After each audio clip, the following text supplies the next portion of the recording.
40 మంది విద్యార్థులకు ఒకటే బాత్రూమ్. మీరు వింటున్నది నిజమే.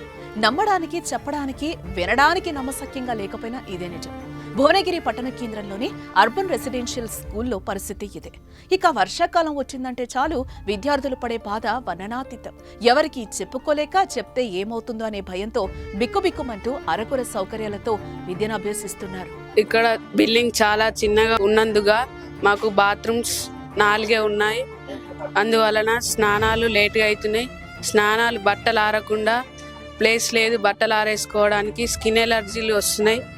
అందువలన పెద్ద బిల్డింగ్ కావాలి. ఇక్కడ ఫిజికల్ యాక్టివిటీస్ కూడా ఆడలేకపోతున్నాం.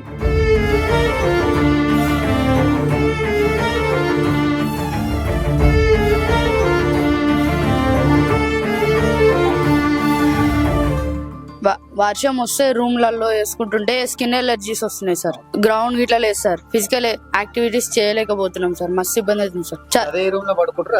అదే రూమ్ లో అంతా సార్. అవును సార్. 6 only 6 rooms. అవును సార్. ఎంతమంది మీరు మొత్తం? మేము 80 మెంబర్స్. అవును సార్. చాలా ఇబ్బంది అవుతుంది సార్. ప్రభుత్వాన్ని ఏం కోరుకుంటున్నారు? ప్రభుత్వాన్ని మాకు కొత్త బిల్డింగ్ కావాలి. మీ అర్బన్ రెసిడెన్షియల్ స్కూల్ మంచిగా ఉండాలి.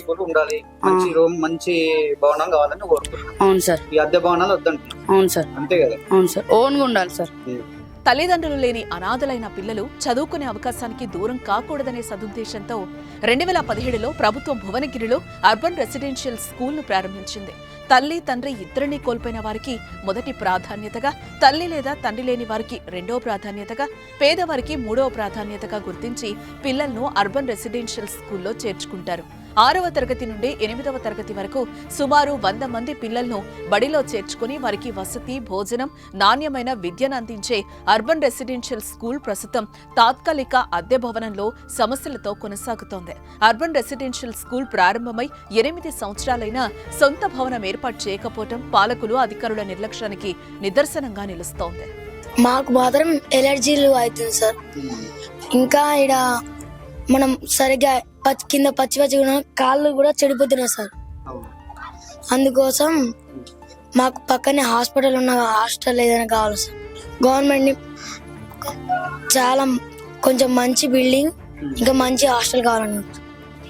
మాకు తినడానికి ఇబ్బంది అవుతుంది. కింద వర్షం పడ్డప్పుడు రూమ్లోనే తింటాం. మళ్ళీ అల్లంతా చేసేసరికి ఇబ్బంది అవుతుంది, చాలా ఇబ్బంది అవుతుంది. మాకు వర్షం పడినప్పుడు కిందికి రావాలంటే వానల అందం అంతా తడిసిపోతుంది. కిందికి రావాలి, నీళ్ళు మొత్తం ప్లేట్లు నిండిపోయి వచ్చేస్తుంది.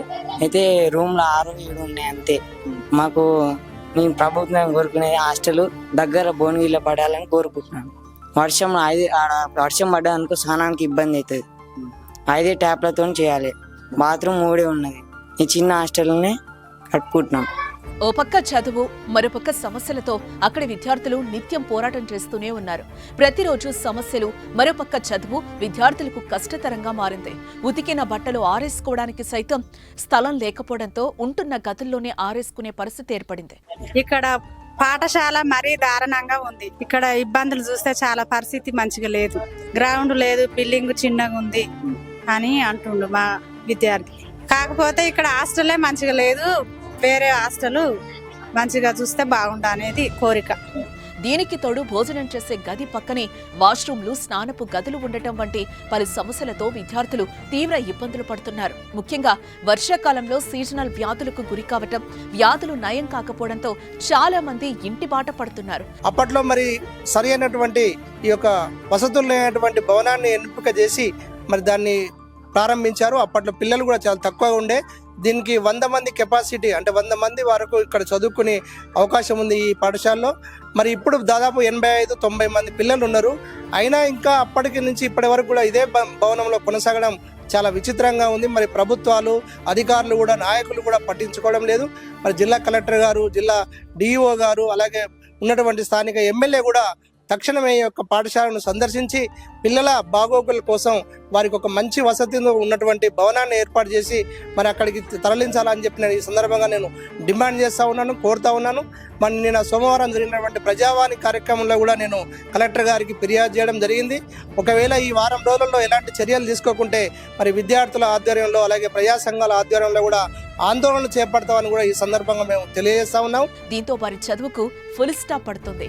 ఎన్ని సమస్యలు పద్మవ్యూహంలో చిక్కుకున్న విద్యార్థులు సార్లు జర మమ్మల్ని పట్టించుకోండి అంటూ వేడుకుంటున్నారు. చూడాలి విద్యార్థుల దీనగాథపై అధికారులు ఎలా స్పందిస్తారు.